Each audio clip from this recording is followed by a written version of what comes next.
Hello and a very warm welcome to all who are watching us on this Facebook Live. I'm Pratibha, and as always we are back with something that should be of a lot of interest to you. Today we are going to talk about the recoveries in India. Every day we talk about the fears of coronavirus, the total number of cases that have spiked across the country, and these are some of the very serious issues. It is something that has grabbed headlines for over 40 days now, and importantly so, it is extremely important to us as well. But today we are going to look at the silver lining to the entire pandemic, what the situation is like in the country. Yes, we do know of the rising number of cases as well, but there are a few things to be happy about as well. So what are those things that we can be happy about? What are these things that give us relief at the time of this pandemic? Today we are going to talk about that. Thank you all for joining us right now, and for all those of you who also perhaps fear whatever is happening right now, don't know what could happen next, do join us, give us your comments on what you think, and if you're seeing any silver lining or something to happy about amid this entire pandemic, then join us, give us your comments and tell us how the lockdown has been and what you think of India's fight back to this coronavirus. So anything positive, let's discuss that today. Of course, a little later we'll also talk about what the situation is like in the country, but first we're going to focus on the positive side of everything that's happening.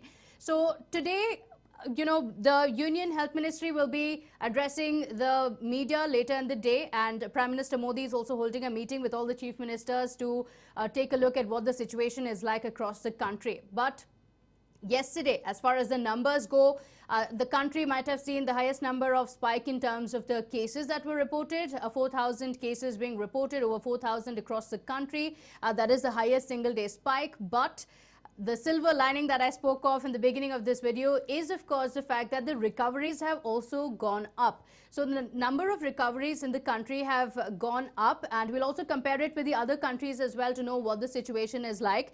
But to give you some numbers, in the beginning of the month, the total number of recoveries were about 682. On May 2nd, it was 682 to be precise. And these were the number of people who had been cured of COVID-19 and had been discharged. And as of 10th May, the numbers have gone up to 1,559. Over 1,500 people who have been discharged from the hospital.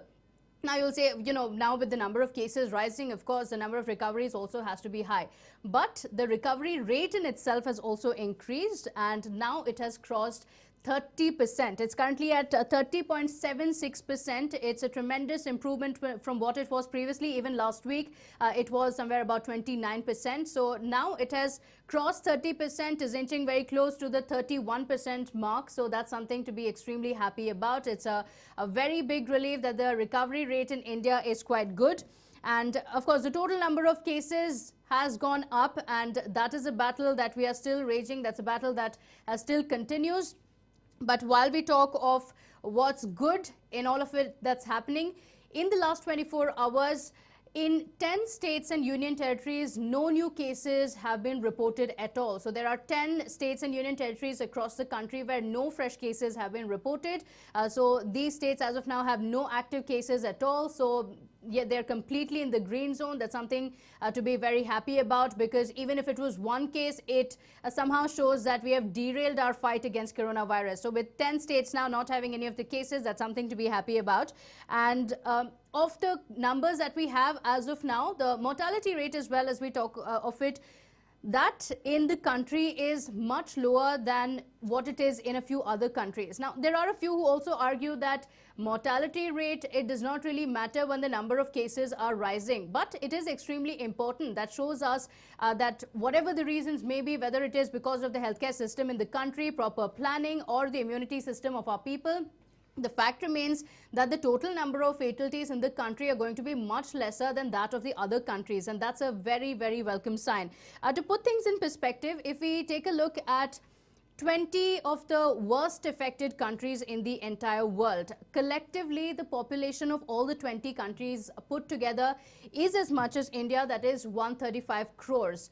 And if you take a look at the total number of cases that have been reported, then the numbers are 84 times that in India. Imagine that, 84 times more number of cases than what have been reported across the country. In a country like India, in the beginning of the pandemic, there were fears that if something like this were to happen in a country like India, then the situation would be much worse. But our fight has shown that, when we unite, when the entire country comes together to fight something, then we are successful to a great extent. And that's what we are seeing now. Some of the most advanced countries as well, if you compare them with the fight in India, the numbers are drastically less. And that's something that we should be very proud of in the country. Now, if you talk about the mortality rate as well, India has done really well. And, it's compared to the other countries, the 20 countries that I spoke of, the mortality rate in these countries is 200 times more. So that explains the sheer numbers in terms of deaths that have been reported in these countries, as opposed to what the situation is like in the country. Now, if you talk about the total number of cases, another argument that's often made is that the pandemic spread to these countries much before it did in India. So that's the reason why India got time to prepare. That's the reason why the numbers in the other countries are much higher. But in terms of just numbers, if you compare as well, as of now, India and Canada have similar amount of cases that have been reported from across the country. But despite that, the mortality rate in India is almost half that of Canada. So, mortality rate of India is much lower in comparison to that as well. So that's again another welcome sign.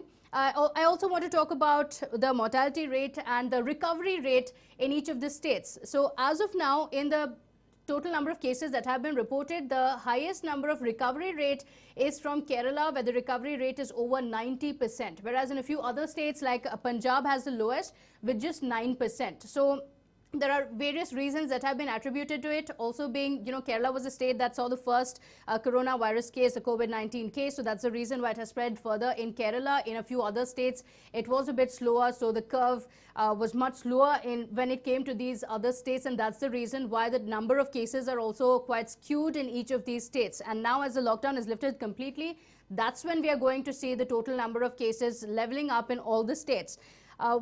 While we talk of all of this, it's also important to talk about, of course, what is expected to happen after 17. There could be a huge change because the lockdown would be lifted completely, perhaps. Today, Prime Minister Modi would be holding a meeting with the chief ministers of all the states. It's going to be a marathon meeting because chief ministers of each of the states are going to speak up on what the situation is like in their respective states. We'll talk about that very quickly. Let's also take in a few comments that are coming in. A few of you joining us with your highs, Michelle, Sagar, Raju, as well as Arsada, Ramesh, Edward. Thank you so much for joining us. Do join us with your comments on what you think of the lockdown, perhaps what you have done all this while and what you plan to do once the lockdown is lifted as well. Michelle asking, any idea will lockdown 4.0 come into effect? Well, today is the meeting that Prime Minister Modi is holding with the chief ministers. We have seen the drastic shift. Initially, it was about saving lives, after which it has consistently moved towards saving the economy of the country. So it's not likely that we might have a very harsh lockdown like we had initially. But of course, a few restrictions could continue, looking at the total number of cases that have been reported as well. So that's likely to happen. And by evening, we'll have the answer to that on whether the lockdown is extended or not and what are the changes that would be coming in. And of course, we'll be here giving you all the details on that. Sohaib, Priscilla as well, who are joining us. Few asking if the lockdown would be extended and if public transport will start. So about public transport, today as well, trains will be starting. From tomorrow itself, the trains are going to start. This is a point of concern, actually, while several have been talking about how they have been stuck in a few places away from home, and because of lack of public transport, they could not return home. It is a bit of a worry as well, because from tomorrow onwards, trains will start. A few precautions are, of course, being taken, like only AC coaches would be running, and in that as well, precautions would be taken. The blankets will not be provided. There would be temperatures taken as well, so contact tracing would be made a lot easier. So that's something that's going to happen. But even as these trains resume operations, this could be a worry as well. In the beginning of the pandemic in the country as well, we saw some of the super spreaders were those who had traveled in the train. And this means the number of cases could spike up suddenly. and these trains are mostly beginning in the metropolitan cities, that is Bengaluru, Delhi, Ahmedabad, Chennai, but these are also some of the hotspots, and that's one of the biggest worries. Of course, the number of people who have been stuck in these cities is much higher because of the economic activity that's undertaken in these areas. Of course, the total number of migrants or those who want to go to the other states are the highest in these cities. But the total number of positive cases are also the highest in these metropolitan cities. So that's a catch-22 situation. That's a cause of worry, because now as the train services resume, it could be a bit of a worry, because one person testing positive could be the super spreader and several other people could test positive as well. So that would be one of the biggest challenges. Let's hope that the ISRTC as well as the Union Railways are going to look into it to ensure that the number of cases do not go up at all. Lakshmi and Raji as well, who are joining us. Thank you so much. Praveen as well. What about those who are working at the offices? Well, all of these new guidelines would come in after Prime Minister Modi's interaction with the chief ministers of all the states. Needless to say, a complete lockdown like we saw in the first version is unlikely to happen, taking a look at what the situation is like in terms of economy. Well, this is all we have time for. So in case I've not taken any of the comments, my apologies for that. I'll definitely take it the next time. But it's important to note, coming back to what we started with, there are two ways of looking at any situation. One where the glass is half empty, and the other where the glass is half full. So let's take a look in a more positive manner that yes, we have to a certain extent at least delayed the impact of coronavirus. We have done tremendously well during the lockdown. The entire country was united in it. And let's hope that we continue this. Let's not throw away the kind of efforts that we have put in during the 40-odd days when we were in the lockdown.